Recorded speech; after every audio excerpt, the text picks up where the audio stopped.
नमस्कार, स्वागत है आप सभी का।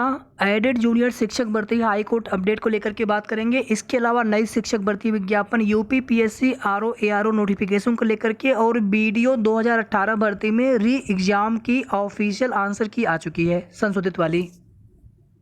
और हमने आप सभी को बहुत पहले अपडेट दी थी कि नवंबर तक आपका रिजल्ट संभावित है। नवंबर से पहले रिजल्ट की उम्मीद आप मत करें, और अभी भी संभावना काफ़ी ज़्यादा है, प्रबल चांस है कि नवंबर लास्ट तक भी आपका रिजल्ट आ सकता है। अगर आपने अपने आंसर चेक कर लिया हो तो आप प्लीज़ कमेंट करके अपने मार्क्स ज़रूर बताएं।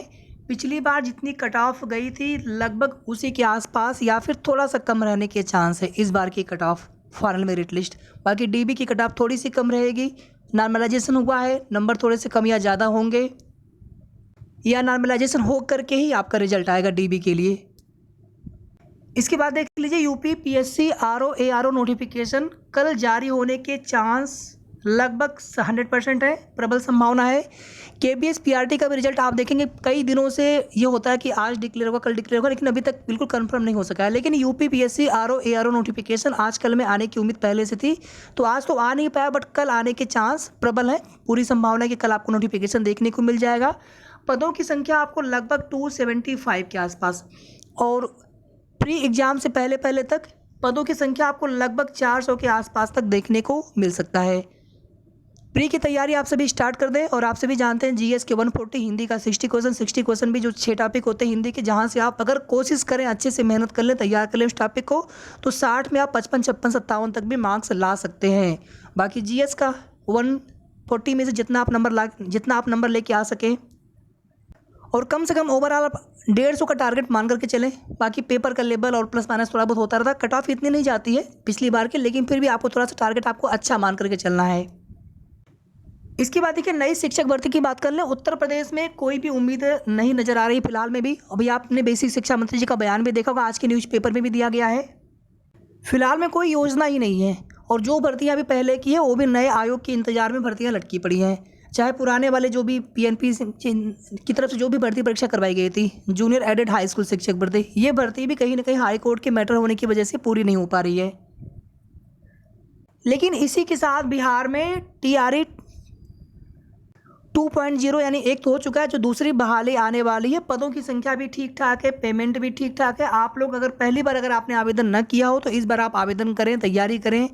नौकरी मिलनी चाहिए, अपने प्रदेश में आए चाहे अदर स्टेट में आए। अदर स्टेट के भी अभ्यर्थी उत्तर प्रदेश में आते हैं, तो कोशिश करिए आप सभी मेहनत करते रहिए, किसी एक भर्ती के भरोसे केवल ना बैठें, मेहनत करते रहिए, कोशिश करते रहिए साथियों।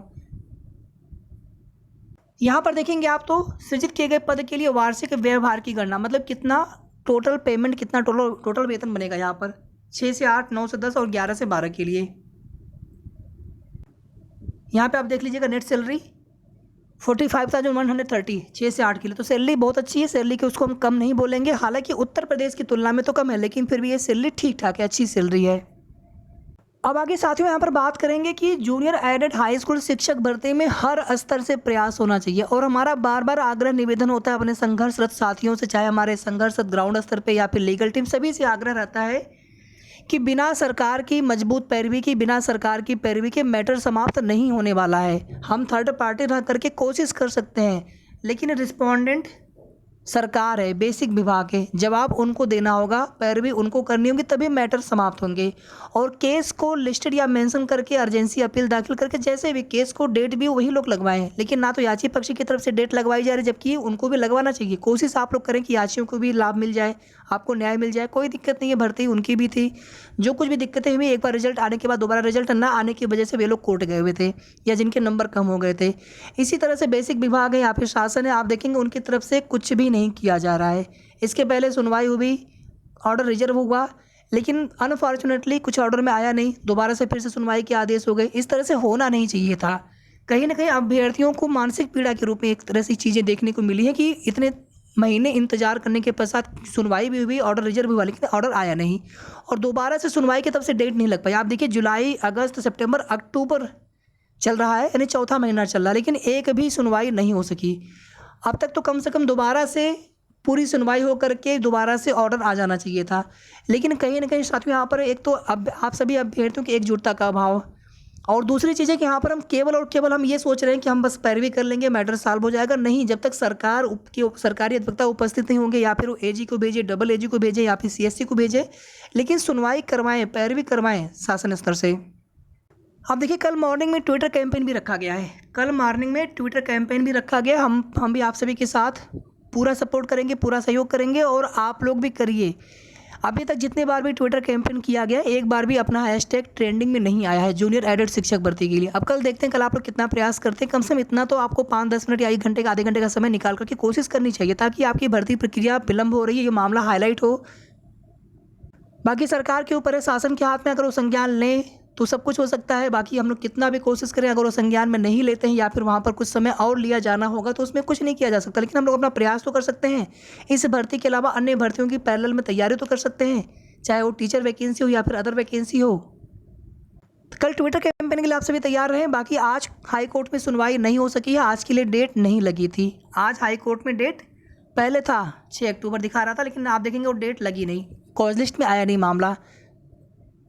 और यहाँ पर कोई अलग से लिस्टिंग एप्लीकेशन फाइल करने का मतलब था नहीं। एक बार जब डेट लग गई थी तो दोबारा से उसको केस को मेंशन करवाना चाहिए था, सुनवाई के लिए वहाँ पर डेट लगवाने के लिए प्रयास होना चाहिए था, लेकिन वो प्रयास नहीं हुआ, या फिर किया गया, डेट नहीं लग पाया, डेट नहीं मिल पाई। केस पास ओवर में हुआ था, इस हिसाब से 1 वीक के अंदर दोबारा से डेट ऑटोमेटिकली मिल जाती है। अगर केस पास ओवर, जैसे इसके पहले डेट पे केस पास ओवर हुआ था, आगे 1 वीक तक या 1 वीक के अंदर अंदर डेट मिल जाती है। लेकिन फिर भी यहाँ पर प्रयास होना चाहिए। अगर डेट नहीं मिले तो फिर क्या किया जाएगा, फिर से इंतजार, यानी अक्टूबर का महीना भी धीरे धीरे बीत जाएगा। सुनवाई होनी चाहिए साथियों। अब ये भर्ती बहुत विलंब हो रही है। अब यहाँ पर देखिए, एक मैटर यहाँ पर और है कि क्या स्टे स्वतः भी हट जाएगा।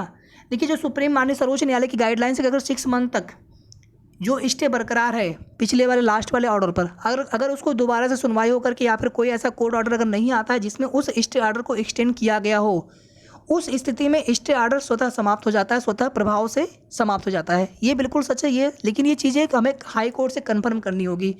तो इसमें साथियों करना क्या होगा, धीरे धीरे 6 मंथ हो रहा है, यहाँ पर हमें शासन स्तर से दबाव बना करके या तो स्टे हटवाएं आप, या तो फिर स्टे हट गया है तो भर्ती का प्रक्रिया आगे शुरू करें। यहाँ पर ये होना चाहिए, ठीक है साथियों।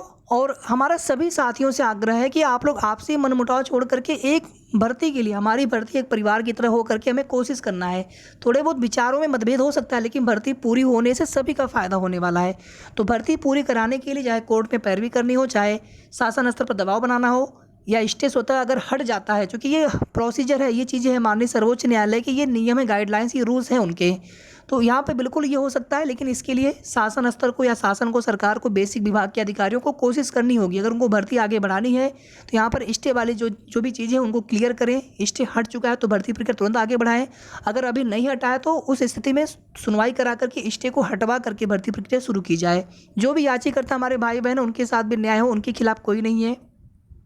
बाकी कल हम लोग ट्विटर कैंपेन में मिलते हैं। वीडियो को आप सभी प्लीज़ लाइक शेयर कर दिया करें, और अगर आपने अभी तक चैनल को सब्सक्राइब न किया हो तो सब्सक्राइब भी कर लीजिएगा। धन्यवाद।